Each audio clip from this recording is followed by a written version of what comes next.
Ang kwentong ito ay hango sa totoong buhay. Karanasan ito ni Adan. Walang tiyak na taon. Negros Occidental.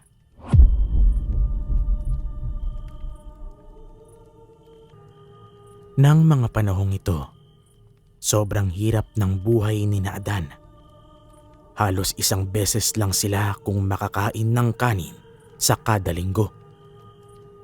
Ang naging kabuhayan nila ay ang pangunguha ng mga pulot-pukyutan sa kagubatan.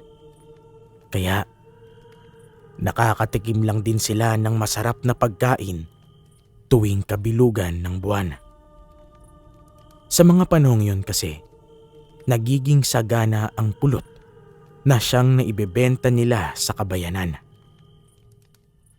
Isang beses, may panauhing pumunta sa kanilang bahay.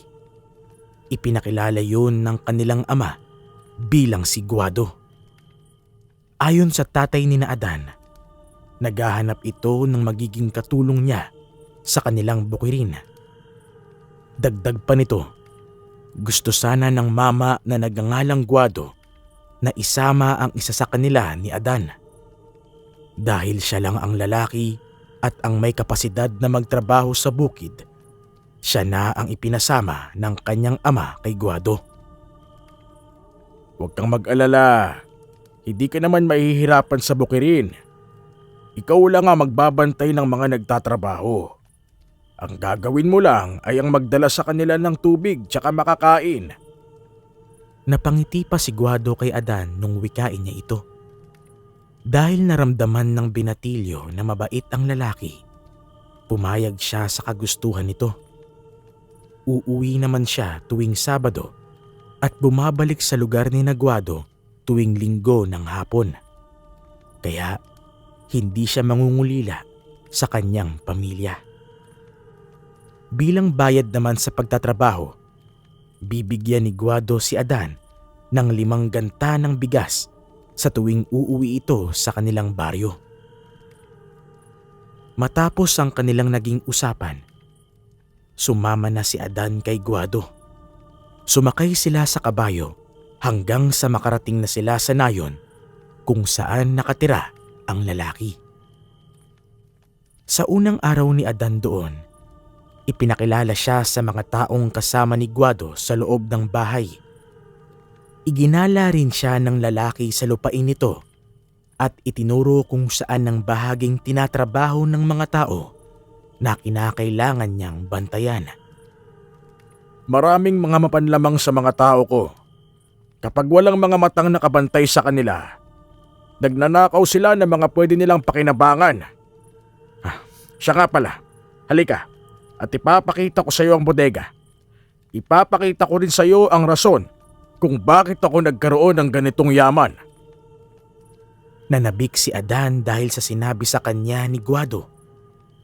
Naisip pa niya na kung magkakaroon siya ng katulad ng sekreto ng lalaki, maiaahon din niya sa kahirapan ang kanyang pamilya. Sumama siya sa kanyang amo at pumunta sila sa loob ng bodega.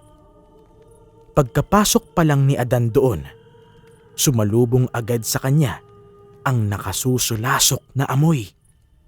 Sinindihan ni Guado ang sulo na naroroon, kaya nagtaka ang binatilyo kung bakit masyadong bakante ang bodega.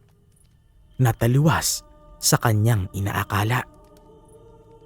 Iginala niya ron ang kanyang paningin hanggang sa may makita siyang bagay na natatakpan ng tela na kulay itim. Ang bagay na natatakpan ng telang yan ang nagbibigay sa akin ng yaman. Napakunot noo si Adan dahil sa sinabi ni Guado. Bakit niyo po sinasabi sa akin ang tungkol dyan? Hindi ba kayo natatakot na baka kung ano ang gawin ko dyan? Hindi naman. Unang pagkakita ko pa lang sa'yo, alam kong mapagkakatiwalaan kita. Alam mo, Adan, wala akong pamilya. Kaya kung sakali man na mamatay ako, sa'yo ko ipagkakatiwala yan. Alam ko na mahahalagahan mo yan kagaya ng aking pag-aalaga. Napalunok ng kanyang laway si Adan dahil sa kanyang narinig. Napatitig na lang siya kay Guado nung magsimula itong maglakad palapit sa natatakpan ng telang itim. Noong nasa tapat na yun ng lalaki, maingat niyang kinuha ang telang nakatalikbong sa nasabing bagay. Ipinakot naman ni Adan ang kanyang paningin doon at nakaramdam siya ng bahagyang takot nang malaman niya na isang rebulto ang naroroon. Hindi niya alam kung sinong santo yon, kaya nag-usisa siya kay Guado patungkol doon. Hindi ko alam kung anong pangalan ng santong ito. Pero ibinigay ito sa akin ng isang mabagsik na mangkukulam noong pumunta ko sa isang kilalang isla na malapit dito sa atin. Ayon sa kanya, magbibigay daw ng biyaya ang rebulto kapag inaalayan. Ano naman po ang inaalay niyo dyan para bigyan niya kayo ng ganitong karaming kayamanan? Napangisi si Guado sa naging tanong ni Adan sa kanya. Naghintay naman ang binatilyo ng sagot ng lalaki hanggang sa magwika ulit ito. Sa ngayon, hindi ko pa maaaring sabihin sa iyo. Pero pagdating ng araw na ikaw na ang mag-aalaga sa aking rebulto ng santo, sasabihin ko sa iyo ang lahat ng sikreto niyan. Tumango naman si Adan sa kanya at minabuting makinig pa sa iba niyang sasabihin. Nang matapos ang pagkukwento ni Guado, niyayanan niya si Adan na lumabas. Naunang maglakad ang lalaki, kaya nagawa pang magpalingalinga ng binatilyo sa loob ng bodega. Nang bigla na lang, natigilan siya nang may makita siyang bahid ng dugo sa sahig. Napalunok siya ng kanyang laway. Tatanungin sana niya si Guado patungkol doon. Pero mas pinili niyang manahimik na lamang. Matapos ang kanilang paglilibot, nagpasya silang magpahinga. Nagkwentuhan na lang sila patungkol sa mga bagay-bagay hanggang sa maging oras na ng hapunan. Dahil noon lang nakatikim ng masarap na pagkain si Adan, naparami siya ng kain na naging rason para antukin siya kaagad. Gayunpaman, minabuti niyang maglakad-lakad muna sa labas ng bahay ni Guado para kahit paano ay matunaw ang kanyang kinain. Makalipas ang mahigit kalahating oras, pumasok na siya sa bahay. Nagpasya siyang magpahinga sa silid na itinuro sa kanya ng lalaki. Nanibago pa si Adan doon, gawa ng mag-isa lang siya sa malawak na silid. Dahil dinadalaw siya ng antok, nagpasya siyang maglatag na ng banig at saka mahiga roon. Hindi niya nilabanan ang kanyang nararamdaman hanggang sa tuluyan na siyang makatulog. Napahimbing siya sa kanyang pagtulog, pero naalimpungatan siya nang may marinig siyang ingay ng isang lalaki na nagmamakaawa. Noong una, inakala ni Adan na panaginip niya lang ang lahat ng nauulinigan niya. Kaya sinubukan niyang kurutin ang kanyang pisngi. Lumakas ang kabog ng kanyang dibdib nang malaman niyang totoo ang kanyang naririnig. Bumangon siya para alamin kung ano ang naturang ingay. Pagkalapit niya sa bintana, agad siyang sumilip doon at napalunok siya ng kanyang laway nang makita niyang kinakaladkad ng mga katulong ni Guado ang isang lalaking nakagapos. Gusto sana niyang alamin kung ano ang gagawin ng mga yun sa nasabing tao, pero Natakot siyang baka may masamang mangyayari sa kanya. Dahil doon, pinakinggan na lang niya ang mga paghiyaw ng lalaki hanggang sa nawala rin to. Napabalik na lang siya sa kanyang higaan nang muli niyang marinig ang boses ni Guado. Pinilit niya ang matulog, pero dahil sa mga katanungang gumugulo sa kanyang isipan, hindi siya dinalaw ng antok. Inisip pa niyang baka namamahay lang siya, kaya hindi na niya pinilit pa ang kanyang sarili na makatulog. Kinabukasan, nagtaka si Guado kung bakit mugto ang mga mata ni Adan at parang wala itong tulog. Nagdahilan na lamang ang binatilyo na naiisip niya ang kanyang mga magulang at kapatid. Napatawa naman ng bahagya ang amo ng binatilyo at sinabing masasanay din siya. Dahil may magtatrabaho ng araw na yon, dinala ni Guado si Adan sa bukirin niya at itinuro ang mga bagay na dapat niyang gawin. Mabilis namang natuto si Adan, kaya ng mga sumunod na araw at linggo, siya na lang ang mag-isang nagbabantay sa mga trabahador nila. Isang dapit hapon, pauwi na ang halos lahat ng mga trabahador nang may lumapit sa kanya na isang matanda. Isa rin yun sa mga nagtatrabaho para kay Guado. Kaya inalam niya kung ano ang hinaing nito. Nakita mo na ba? Napatanong pa si Adan kung ano ang tinutukoy ng matanda. Napalingon naman sa paligid ang kausap niya at nang mapagtanto nito na walang ibang tao ron, mas lumapit pa siya sa binatilyo. Ang santo ni Guado. Alam mo ba kung anong inaalay niya ron para mas magkaroon siya ng masaganang ani at kayamanan? Dugo! Sariwang dugo ng tao! Biglang lumakas ang kabog ng puso ni Adan dahil sa kanyang narinig. Magsasalita na rin sana siya para magtanong pa sa matanda. Pero nakita niyang papalapit sa kanila si Guado. Nagpaalam naman ang matanda sa dalawa at nagmadaling umalis. Nang mga panahong yun, pinuri ni Guado ang binatilyo dahil naging mas mabilis at malinis ang trabaho ng mga manggagawa nila.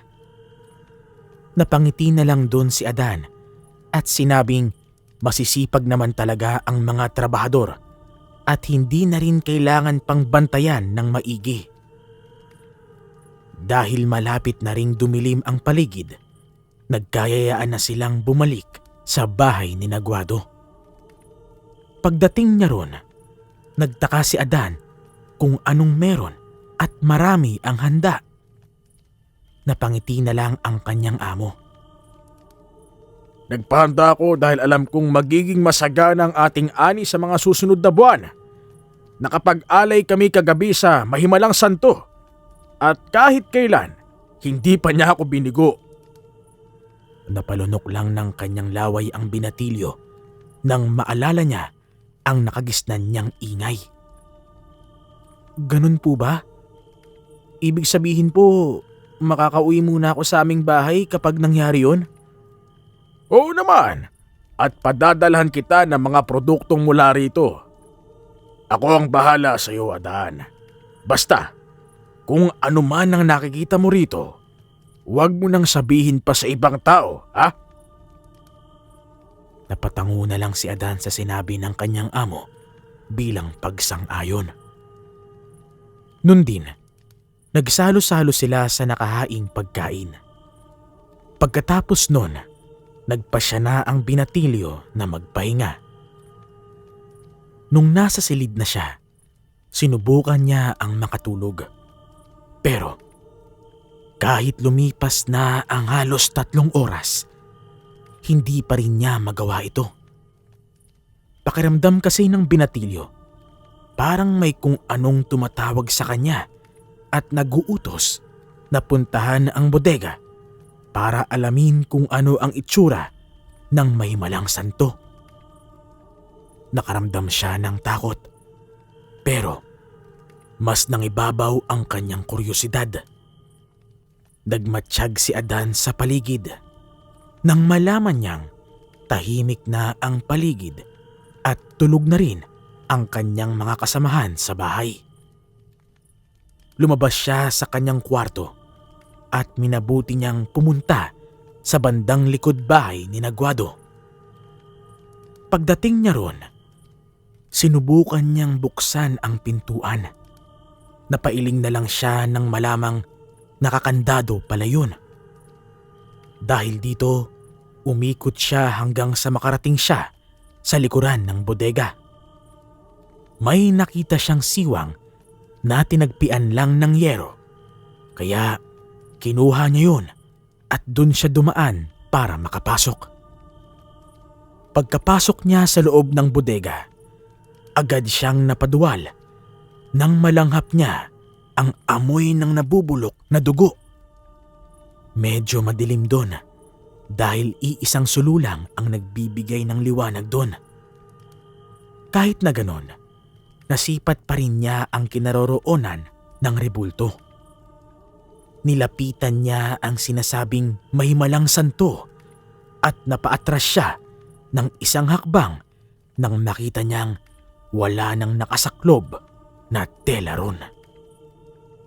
Ang mas lalo pa niyang ikinagulat ay nang makita niyang naliligo yun sa dugo at merong palanggana ron na naglalaman ng puso at atay ng tao. Dahil sa matinding takot niya, nagpasya si Adan na lumabas na lang sa bodega. Naisip na rin na pinatay ni Guado ang lalaki ng nagdaang gabi at yun na rin mismo ang kanilang inialay sa hindi niya kilalang santo. Saktong pagkalabas niya, nakarinig siya ng mga ingay sa tapat ng pintuan ng bodega. Sinipat niya ang bahaging yun hanggang sa makita niyang unti-unting bumubukas ang pintuan doon. Nang bigla na lang, pumasok doon si Guado at ang iba pa nilang kasama sa bahay. Napalunok na lang ng kanyang laway si Adan nang makita niya ang isang taong nakagapos at merong sako na nakasaklob sa kanyang ulo. Paluhurin niyo siya sa tapat ng santo. Pagkatapos ng gabing ito, iisang tao na lang ang kailangan nating ialay. Pagkawika ni Guado, bigla ang nag-iba ang kanyang anyo. Nagbabaga ang kanyang mga mata at nagkaroon ng mga balahibo ang buong katawan ni Guado. Ibinaling na rin ng binatilyo ang kanyang pansin sa mga kasama ng kanyang amo at nakita niyang pati sila ay naging mga aswang din. Magkahalong pagsisisi at pangingilabot ang kanyang naramdaman ng mga panahong yun. Dahil gusto niyang malaman kung sino ang lalaking binihag nila at dinala sa bodega, nanatili siya sa kanyang pwesto at inabangan ang susunod na mangyayari. Nasa ganong kalagayan siya nang makarinig siya ng mga yabag sa kanyang likuran. Dulot ng bigla ang takot na kanyang naramdaman, marahan siyang napalingon at napaatras siya nang makita ang matandang nakausap niya bago sila umuwi. Dahil sa kanyang pag-atras, nasagi niya ang yero roon. Ano ba yan, Adan? Halika na! Malamang alam na nilang may nagmamatsyag dito at mas lalo pang magagalit si Guado kung malaman niyang ikaw palang nagbabantay sa mga galaw nila. Tayo na! Dahil sa matinding takot ni Adan, sumama siya sa matanda. Tumakbo sila patungo sa loob ng kasukalan. Nang naroon na sila, napalingon sila sa bodega at nakita nila sina Guado at ang mga kasamahan nito na nagpapalinga-linga sa paligid. Kapag nalaman nilang tayong pumunta sa likod ng bodega, hahanapin nila tayo. Mas maigi pang huwag ka nang bumalik pa sa bahay ng Guadong yan. Aswang silang lahat. Tao ang inaalay nila sa rebulto kapalit ng magandang ani at masaganang buhay. Sigurado ako na ikaw na ang susunod nila. Anong kailangan nating gawin? Sumama ka sa akin sa bahay. Hindi na nila tayo madaling mapasok doon dahil may mga pangontra akong inilagay sa paligid. Ako nga pala si Mauring. Dayo lang din ako rito. At nang malaman ko ang lihim ni Guado, nagpasya kong magtrabaho sa kanyang bukirin. Marami pang naikwento si Kamauring kay Adan patungkol sa mga karumal-dumal na gawain ni Guado.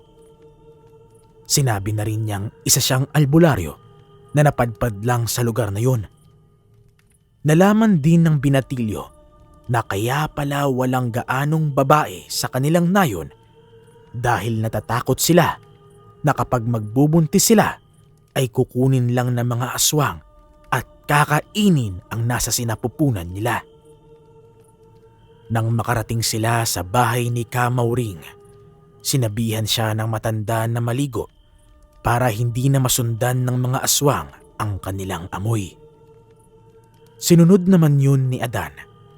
Pero saktong pagkatapos nilang maligo, nakarinig sila ng mga kakaibang ingay sa paligid. Pinakalma naman ni Kamauring ang binatilyo at sinabing hindi makakapasok ang mga aswang na yun sa kanilang bakuran. Nanatili si Adan sa bahay ng albularyo. Samantala, si Kamauring naman ay nagpasyang bumalik sa bukirin ni Guado. Bago pa man siya makaalis, may ibinigay itong sinaunang medalyon sa binatilyo. Sinabi nito na kusa ng aandar yun at magkakabisa kapag nalagay sa alanganin si Adan. Nagpasalamat naman si Adan at nangakong iingatan niya ang ipinagkaloob ni Kamauring sa kanya. Naghintay na lamang ang binatilyo sa pag-uwi ni Kamauring. Yun nga lang, makaraan ng 2 araw ay hindi pa rin nakakauwi ang albularyo.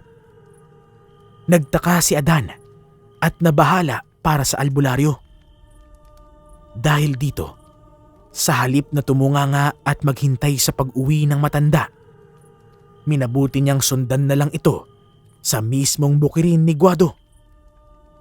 Dala ang itak at sulo, umalis siya para alamin kung ano nang nangyari kay Kamauring.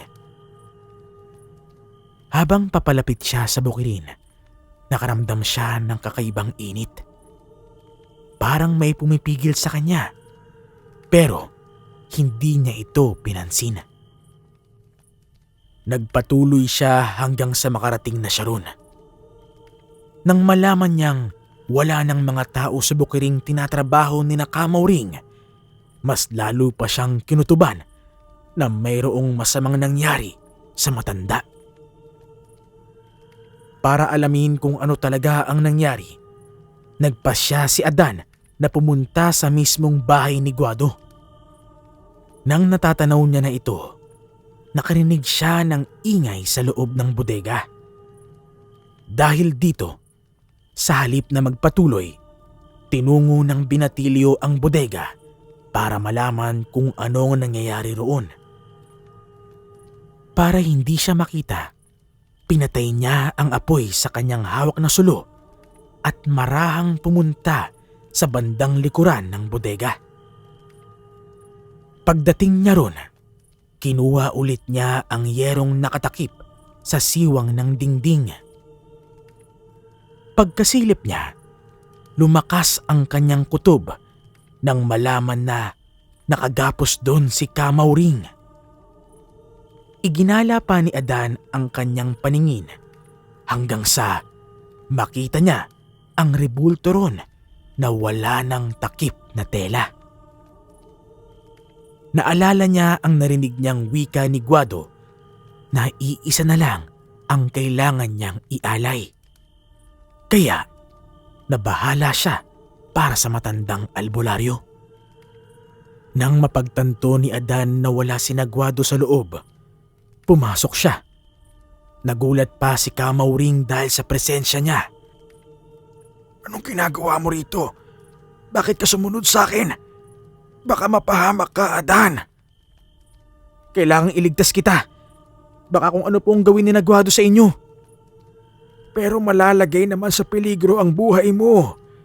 Alam mo namang mga aswang ang mga nandito ah.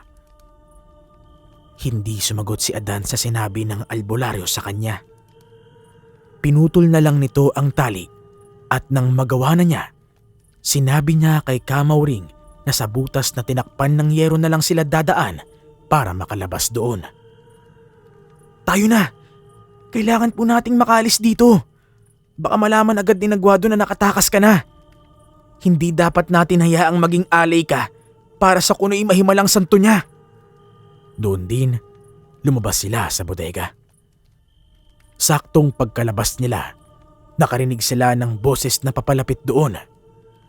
Tatakbo na sana sila nang sa hindi nila inaasahan, may nakaabang na pala sa kanila.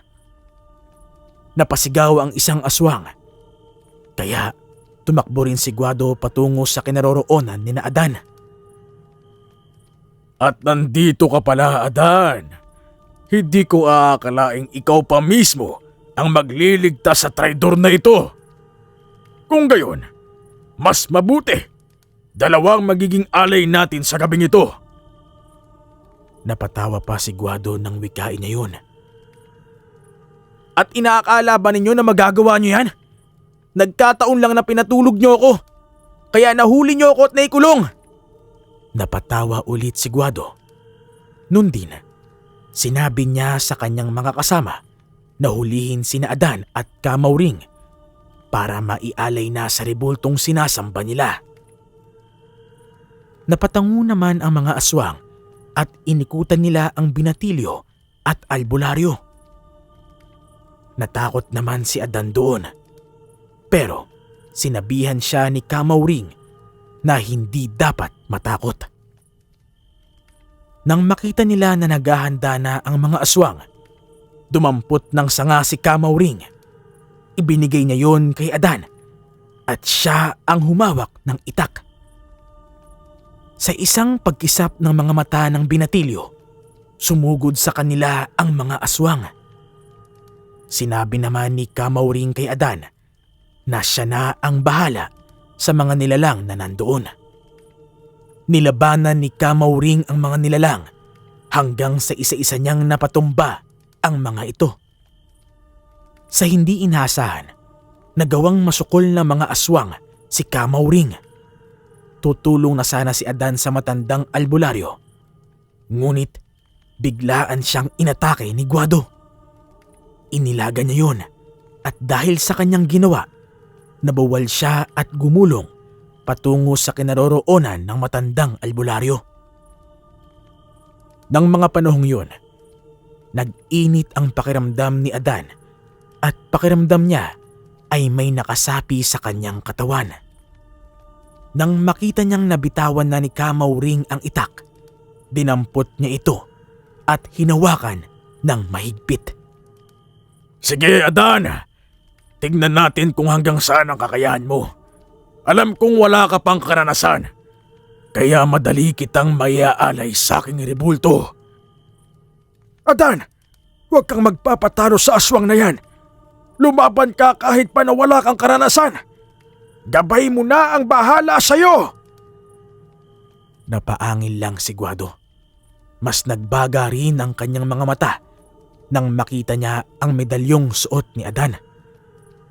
Nagulat pa si Adan nang mapansin niyang nagliliwanag ang suot niya. Muling umatake ang aswang sa binatilyo, kaya umilag siya. Nang makita niyang hindi madaling makaiwas ang nilalang, sinubukan niya itong tagain. Napahiyaw na lang si Guado nang matamaan siya sa bandang balikat. mas naging agresibo pa si Guado. Mabilis niyang sinugod si Adan. Kaya napaatras ang binatilyo para umiwas dito. Agad namang naibaling ng binatilyo ang kanyang pansin kay Kamauring at namangha siya nang makitang nilalabanan na ng albularyo ang mga aswang. "Sige, Kamauring! Ubusin po natin ang mga aswang na to! At nang wala na silang magiging biktima, kinakailangang..." Hindi na ipagpatuloy ni Adan ang kanyang sasabihin nang bigla siyang sinugod ni Guado. Tumalsik siya at nabitiwan niya ang itak. Sa kabutihang palad, wala siyang natamong galos. Nang makita niyang papalapit sa kanya si Guado, gumulong siya para makailag. Nagkataong may nakita siyang matulis na kawayan. Kinuha niya ito at nang medyo malapit na ang aswang, tumayo siya at bumwelo para sibatin ang nilalang. Nagkataon din na napasigaw si Kamauring at sumugod kay Guado. Kaya naibaling ng aswang ang kanyang atensyon sa albularyo. Dahil dito, hindi na nagawang makailag ng aswang at tinamaan siya ng sibat na kawayan sa tiyan. Nabuwal si Guado at sinubukan pa niyang bumangon. Pero nilapitan na siya ni Kamauring na nooy hawak na ang itak na tumilapon. Pagkalapit niya kay Guado, walang agam-agam nitong tinaga ang leeg nun. Pipigilan pa sana ni Adan ang albularyo, pero nahuli siya sa pagsasalita. Wala na ito. Tiyak na hindi na ito mabubuhay ulit. Ano pong sunod nating gagawin, Kamauring? Sunugin natin ang bodega. Lalo na ang rebultong may sa demonyo. Napatango naman si Adan. Ayon pa sa albularyo, higit na sa 50 tao ang naging alay sa rebulto. Kadalasan sa kanila, mga dayo at nagmula sa ibang bayan na dinudukot ng mga aswang. Nang masiguro nilang wala ng mga kasama si Guado, nagpasya silang puntahan ang bodega at sunugin ito. Hinintay nilang masunog yon, pero nagulat sila nang malaman nilang hindi naging abo ang rebulto. Maging ang albularyo ay nakumbinsi na ring mahimala nga yun, pero sa makakaliwang paraan. Sa halip na sukuan ang rebulto, minabuti ni na Adan na maghanap ng langis na pwedeng ibuhos doon. Nang may makuha na sila, ibinuhos nila sa rebulto yun. Nag-usal na rin ng dasal niya si Kamauring para makalas ang diabolikang enerhiyang nakakarga ron dahil sa kagagawan ng mga aswang. Sa kabutihang palad, natupok din ng apoy ang rebulto ng santo ni Guado. Noon din, nagpasya sina Adan at Kamauring na umuwi na. Wala na rin kasi silang balak na bumalik doon at naisip nilang bahala na ang ibang mga manggagawa sa bukid ng kanilang amo kung ano ang kanilang gagawin. Nang makauwi na si Adan, nagpahinga sila. Nagkwento pa si Kamauring patungkol sa mga karanasan niya sa aswang at maging sa mga engkwentro niya sa ibang masasamang elemento. Nagpasalamat naman si Adan sa matandang albularyo dahil sa ibinigay nitong medalyon. Isasauli sana niya yun, pero sinabi sa kanya ni Kamauring na itago na lamang yun at nang may proteksyon siya laban sa mga masasamang elemento at tao. Kinabukasan, nagpaalam na si Adan na umuwi sa kanilang bahay. Wala siyang dinalang kahit na ano mula sa bahay ni Guado dahil sa takot na baka kung ano pa ang isipin ng kanyang mga magulang. Pagdating niya sa kanilang tirahan, sinabi niya kung ano ang kanyang mga naging karanasan. Sinabi niya rin ang tungkol sa tunay na pagkatao ng naging amo niya. Kaya labis ang naging galit ng kanyang ama. Dahil sa nangyari, hindi na muna bumaba sa kabayanan si Adan. Minabuti niyang tumulong na lang sa kanyang ama sa bukid nang sa gayon ay magiging mabilis din ang kanilang trabaho. Makaraan ang ilang buwan, kahit paano ay nakalimutan ni Adan ang patungkol sa naging karanasan niya sa poder ng kanyang naging amo na si Guado. Ang problema nga lang, mas nagiging madalas ang pagkakaroon niya ng bangungot patungkol sa sinasambang rebulto ni Guado. Sa halip naman na matakot, mas dinalasan pa niya ang kanyang pagdarasal ng taimtim. Naalala kasi niya ang minsang sabi ng kanyang among aswang na sa kanya sana nito ipapamana ang mahimalang rebulto. Isang araw, binisita siya ni Kamauring at hindi na siya nagdalawang isip pang sabihin ang patungkol sa mga panaginip niya. Sinabi naman sa kanya ng albularyo na sobrang bata pa kasi ni Adan para maranasan ang ganun. Nagpasya ang albularyo na gamutin si Adan para manumbalik ang himbing ng tulog nito at nang hindi na siya magkaroon ng masasamang panaginip. Noong matapos namang magamot ang binatilyo, nagpasalamat siya kay Kamauring. Kinahapunan, nagpaalam din ang albularyo na uuwi. Sinabi nito na napadalaw lang siya kay Adan dahil napapanaginipan na rin daw niya ito at marahil ginagambala raw ang binatilyo ng kung anumang elementong may koneksyon sa rebulto. Sa kabutihang palad, magmula nung ginamot ni Kamauring si Adan, kahit kailan ay hindi na rin siya nanaginip ng masama. Dahil sa kanyang tangan na medalyon, wala na rin siyang nakasagupang aswang. Paminsan-minsan, bumabalik pa sa alaala ni Adan ang patungkol sa karanasan niya dun sa bahay ng kanyang naging amo. Noong tumanda na siya, dun lang niya naintindihan na may mga tao palang kayang ipagbili sa demonyo ang kanilang kaluluwa para lang sa kayamanan at pera. Naisip din niya na siguro ang pagkakaroon nila ng malawak na lupain at maraming pera ay siyang kapalit ng pagiging aswang nila.